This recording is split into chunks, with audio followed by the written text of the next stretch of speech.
अस्सलामु अलैकुम वरहमतुल्लाहि वबरकातुहू। कैसे हैं आप सब? अच्छे हैं। बिस्मिल्लाहिर रहमानिर रहीम व बिही नस्तईन। अस्सलातु वस्सलामु अला रसूलिहिल करीम व अला आलिहि व अस्हाबिहि व मन तबिअहुम बिइहसानिन इला यौमिद्दीन, अम्मा बअद। अऊज़ु बिल्लाहि मिनश शैतानिर रजीम। बिस्मिल्लाहिर रहमानिर रहीम। फ़अलम अन्नहु ला इलाहा इल्लल्लाहु वस्तग़फिर लिज़ंबिक रब्बि इश्रह ली सदरी व यस्सिर ली अमरी वहलुल उक़दतम मिन लिसानी यफ़क़हू क़ौली। सबसे पहले तो अल्लाह रब्बुल आलमीन का शुक्र है कि अल्लाह ताला ने आपको हमें स्टूडेंट बनाया, तालिब इल्म बनाया और दीन सीखने की तौफ़ीक़ दी।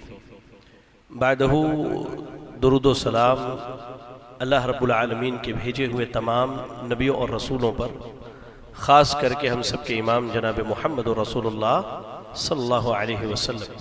अल्लाहुम्मा सल्लि अला मुहम्मद व अला आलि मुहम्मद कमा सल्लैत अला इब्राहीम व अला आलि इब्राहीम इन्नका हमीदुम मजीद। अल्लाहुम्मा बारिक अला मुहम्मद व अला आलि मुहम्मद कमा बारकत अला इब्राहीम व अला आलि इब्राहीम इन्नका हमीदुम मजीद।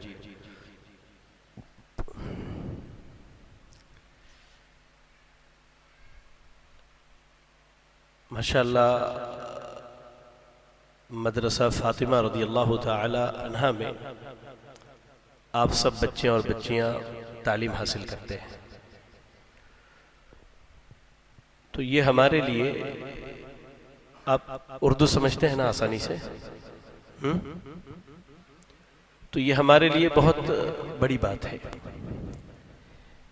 कि अल्लाह ताला ने हमको दीन सीखने के लिए चुन लिया है, अल्लाह ने पसंद किया है।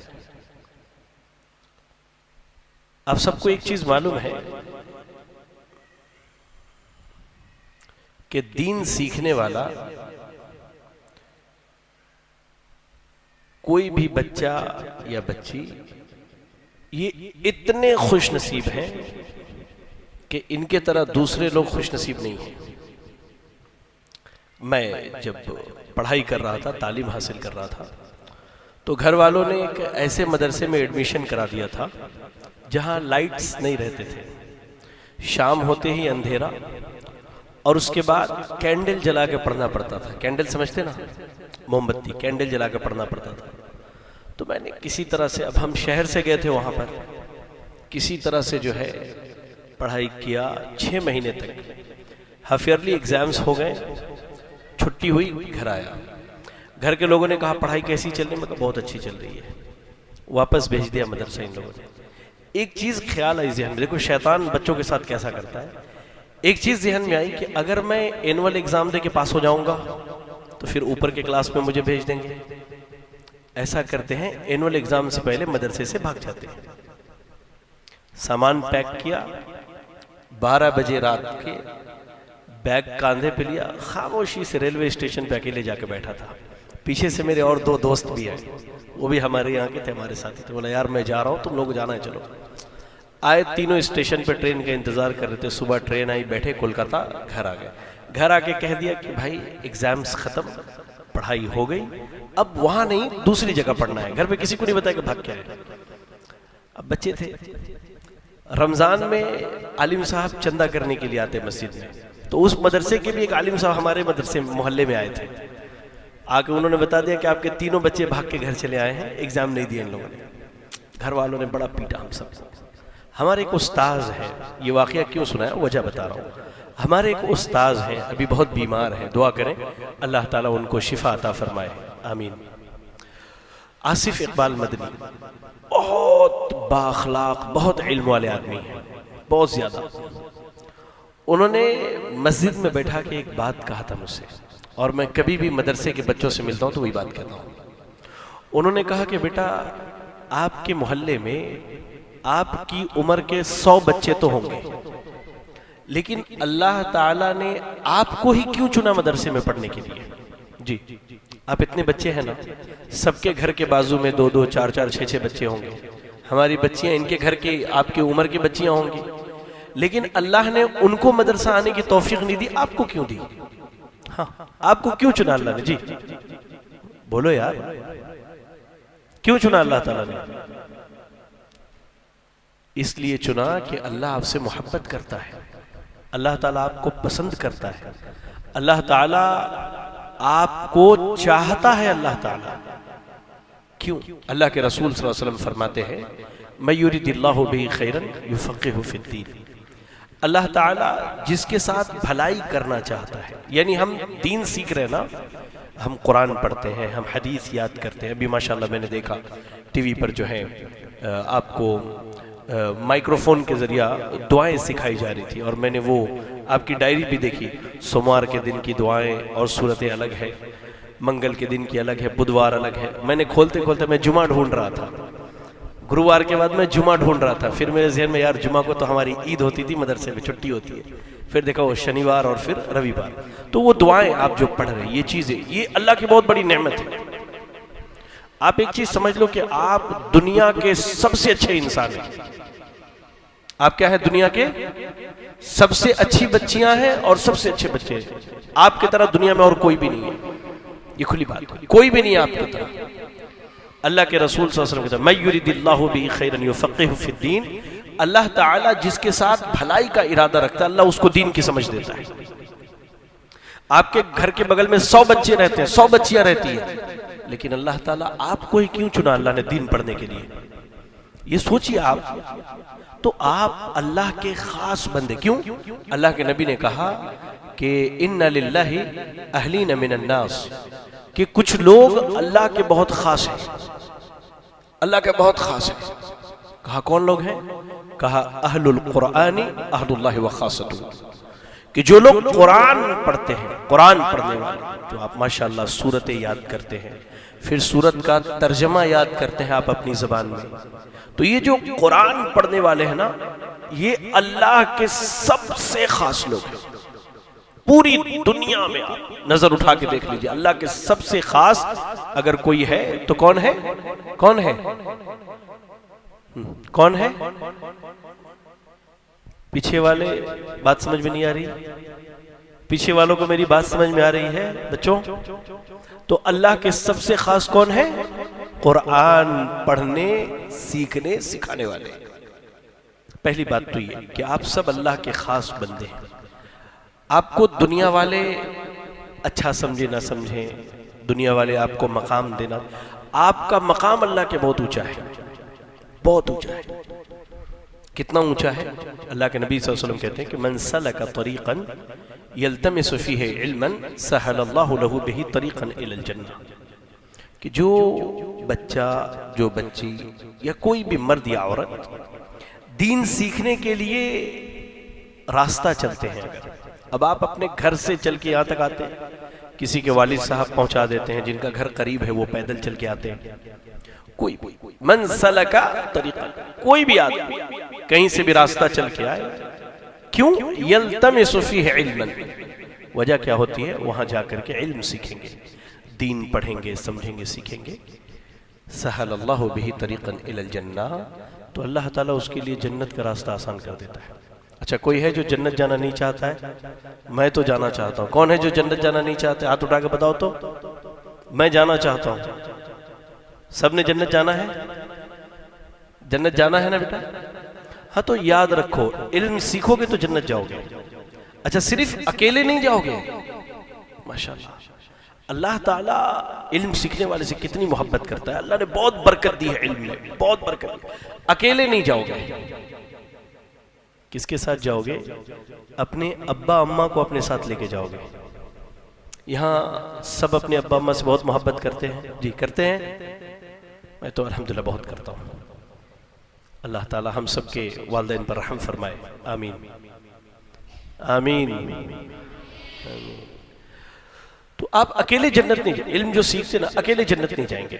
हदीस है, सही हदीस के अल्फाज हैं कि जो बच्चे भी कुरान याद करते हैं, ये जो बच्चियां कुरान याद करती हैं, तो क़यामत के दिन जो है इनके माँ बाप को अल्लाह ताला बुलाएगा। बुलाने के बाद जन्नत का कपड़ा पहनाएगा। जन्नत का कपड़ा, ला इलाहा इल्लल्लाह, कैसा होगा किसी को नहीं मालूम। कहा अल्लाह के नबी ने, मा ला ऐनुन रअत वला उदुनुन समिअत वला खतरा अला क़ल्ब इब्न आदम। जन्नत की नेमत ऐसी है न किसी कान ने उसके बारे में मुकम्मल सुना है, न किसी आंख ने मुकम्मल देखा है। इतनी अजीम नेमत है कि इंसान के दिल में उसका ख्याल भी नहीं आ सकता। हम अगर खाने पीने की चीजें सोचेंगे तो हम एक एप्पल ले लेते हैं, हम सोचते कि ये फल है, एप्पल है, ठीक है, ये एप्पल जन्नत में भी होगा, लेकिन क्या वो दुनिया के सेब या एप्पल की तरह होगा? नहीं। उसका मजा, उसका टेस्ट, उसकी खुशबू बिल्कुल अलग होगी। तो अल्लाह ताला माँ बाप को जन्नत का कपड़ा पहनाएगा। अब वो बेचारे गरीब, उनको मालूम ही नहीं कि क्यों पहनाया जा रहा है। वो अल्लाह से पूछेंगे, ऐ अल्लाह हमें ये जन्नत का कपड़ा क्यों? तो कहा जाएगा कि तुम्हारे बेटे ने, तुम्हारी बेटी ने कुरान याद किया था, उसकी ये बरकत है कि तुम्हें आज जन्नत का कपड़ा पहनाया जा रहा है। तो हम माँ बाप से अगर मोहब्बत करते हैं तो उनको हम पूरी जिंदगी बदला नहीं दे सकते। हम पूरी जिंदगी, उन्होंने जो हमारी खिदमत की है, हमको पाल पोस के बड़ा किया, हमारे ताल्लुक से जो उन्होंने काम किया, हम पूरी जिंदगी उनका पैर धुल के पानी पिए तो भी उसका बदला नहीं दे सकते। एक आदमी अपनी माँ को अपने पीठ के ऊपर बैठा करके खाने काबा का तवाफ कर रहा था, खाने काबा के साथ चक्कर लगा रहा था। उसके बाद उसने अब्दुल्ला इब्ने उमर रजी अल्लाह ताला अन्हु से पूछा, ए अब्दुल्ला इब्ने उमर, क्या मैंने अपने माँ का बदला चुका दिया? कहा कि उसने जो खिदमत की उसका इतना सा भी तुमने नहीं चुकाया। बहुत माँ बाप बहुत मेहनत करते हैं हमारे लिए, हम जिंदगी में उनके लिए कुछ नहीं कर पा रहे, तो कम से कम हम अच्छा बने, एक तालिब इल्म बने, कुरान सीखे, याद करें, पूरी जिंदगी पढ़ें, पूरी जिंदगी पढ़ें। आपको मालूम है अल्लाह के रसूल सल्लल्लाहु अलैहि वसल्लम कहते हैं कि एक आदमी को अल्लाह ताला जन्नत में बहुत ऊंचा मकाम देगा। वो आदमी परेशान हो जाएगा, वो आदमी परेशान हो जाएगा, वो पूछेगा कि ऐ अल्लाह मेरा अमल तो ऐसा, हम में सब आदमी जानता है उसका अमल कैसा है, हम कितना अमल करते हैं हम जानते हैं। तो वो अल्लाह से पूछेगा, अल्लाह मेरा अमल तो इतना अच्छा नहीं है, फिर मुझे जन्नत में इतना ऊंचा मकाम कैसे मिले? यहाँ ला करके अल्लाह ने मुझे बिठा दिया जन्नत। अमल तो ऐसा था कि कहीं छोटी सी जगह मिल जाए जन्नत में बड़ी बात है, लेकिन इतना ऊंचा मकाम। तो अल्लाह ताला कहेगा, बेइस्तिग़फ़ार वलदिक, तुमने अपने बेटे को, अपनी बेटी को दीन सिखाया था, दीन सिखाया, कुरान पढ़ना सिखाया, कुरान का तर्जुमा पढ़ना सिखाया, कुरान याद करवाया, हदीसें सिखाई, दीन पर अमल करता था, दीन पर अमल करती थी। तो अल्लाह कहेगा कि वो जब दुआ करते थे, हम कहते ना रब्बिरहमहुमा कमा रब्बयानी सगीरा, अल्लाह तो हमारे माँ बाप को मुआफ़ कर दे, अल्लाह उनके गुनाहों को बख्श दे। ये जब हम दुआ करते हैं तो इस दुआ की बरकत से अल्लाह उनके गुनाहों को माफ़ करके जन्नत में बहुत ऊंचा मकाम देगा। तो इल्म हासिल करने का एक बड़ा फ़ायदा ये है कि हम माँ बाप के लिए ज़िंदगी में कुछ नहीं कर सकते, तो कम से कम इल्म अच्छी तरह से हासिल करें।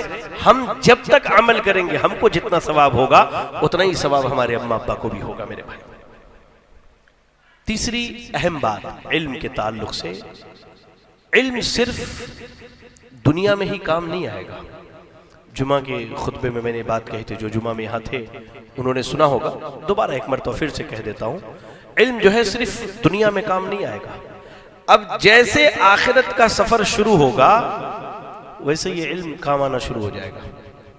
कैसे काम आएगा? कब्र में कितने सवाल होते हैं? कितने होते हैं? कितने कितने हैं? कब्र में 4 सवाल होते हैं। 3 मशहूर है, लेकिन असल में 4 सवाल होते हैं। पहला सवाल क्या होता है कि सुबह को क्या खा के मरे हो? क्या सवाल होता है? अच्छा, मर रब्बु का क्या सवाल होता है? मर रब्बु का, तुम्हारा रब कौन? दूसरा सवाल होता है मा दीनु का, तुम्हारा दीन क्या है? तीसरा सवाल क्या होता है? मन नबियों का, क्या होता है? मन नबियों का, तुम्हारे नबी कौन है? अल्हम्दुलिल्लाह, आपने अगर दीन पढ़ा है, आपने अल्लाह को पहचाना है कुरान के जरिया, अल्लाह के नबी को जाना है नबी की सुन्नतों के जरिया, इस्लाम को जाना है कुरान और हदीस के जरिया, तो आदमी आसानी से जवाब दे लेता है, मेरा रब अल्लाह है, मेरा दीन इस्लाम है, मेरे नबी मोहम्मद सल्लल्लाहु अलैहि वसल्लम। उसके बाद चौथा सवाल होता है, कोई मुझे बतलाए क्या होता है? जो बतलाए उसके लिए इनाम है मेरे तरफ से। चौथा सवाल होता है, क्या होता है?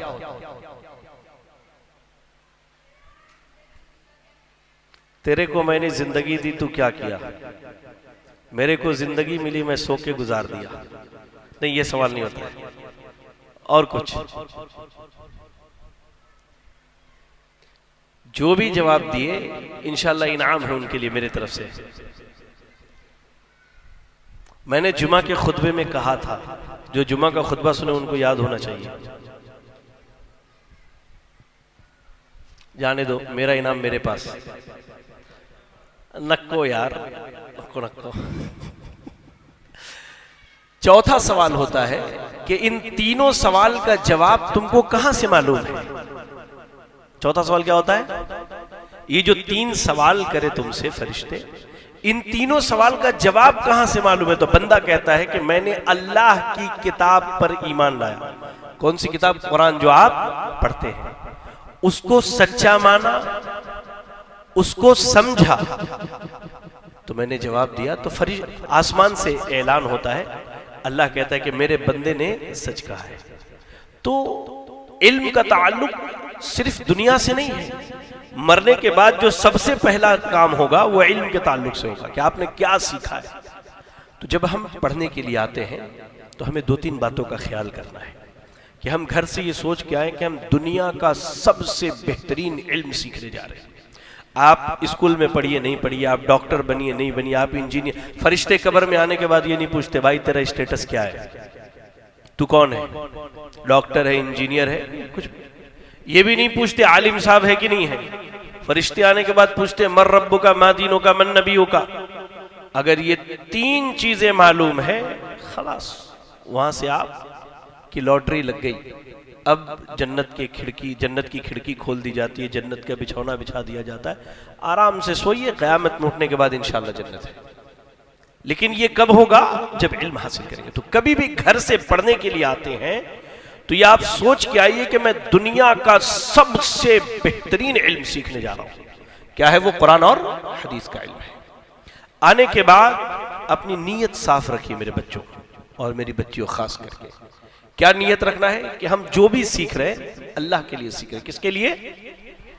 ऐसा नहीं है घर पढ़ने नहीं आएंगे तो घर के लोग नाराज हो जाएंगे, अब्बा मारेंगे, अम्मा पीटेगी। नहीं, हम अल्लाह के लिए सीखने आ रहे हैं। किसके लिए? किसके लिए? अल्लाह के लिए। ये दिल में बिठा लो कि हम जो भी सीखने आए ना, हम अल्लाह के लिए सीखने आए। और तीसरी अहम बात, सीखने के बाद इस पर अमल करना है। इल्म जो है अमल का नाम है। मैंने कुरान की आयत पर अल्लाह ने क्या कहा? फ़अलम अन्नहु ला इलाहा इल्लल्लाह वस्तग़फिर लिज़ंबिक।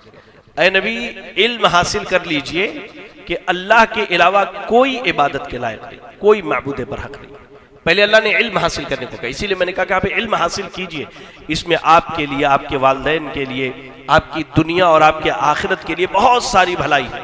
अब जब इल्म हासिल कर लिया तो दूसरा अहम काम का वस्तग़फिर लिज़ंबिक, अपने गुनाहों की मग़फ़िरत तलब कीजिए। इल्म हासिल कीजिए और गुनाह की मग़फ़िरत तलब कीजिए। गुनाह का मग़फ़िरत तलब करना यह अमल है। तो इल्म के बाद अमल है। अमल कीजिए। क्या अमल कीजिए? इल्म जब हम हासिल करते हैं तो उसका असर होना चाहिए हमारी जिंदगी में। आपको मालूम है अल्लाह के नबी सल्लल्लाहु अलैहि वसल्लम कहते हैं कि मैंने जब मुझे जन्नत और जहन्नम दिखाई गई तो मैंने देखा कि एक आदमी लेटा हुआ है ऐसे, और एक दूसरा आदमी बड़ा सा पत्थर लेके उसके सर पे मारता है। ये सर बिल्कुल कुचल दिया जाता है। अल्लाह के नबी ने पूछा ये कौन है, क्या हो रहा है?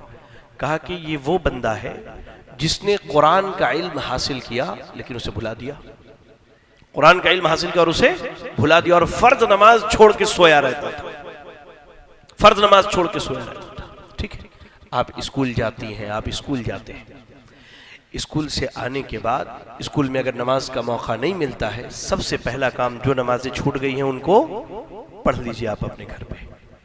ये काम कीजिए। तो इल्म अमल का नाम है। बगैर अमल के इल्म का कोई फायदा नहीं है। तो उसका असर होना चाहिए।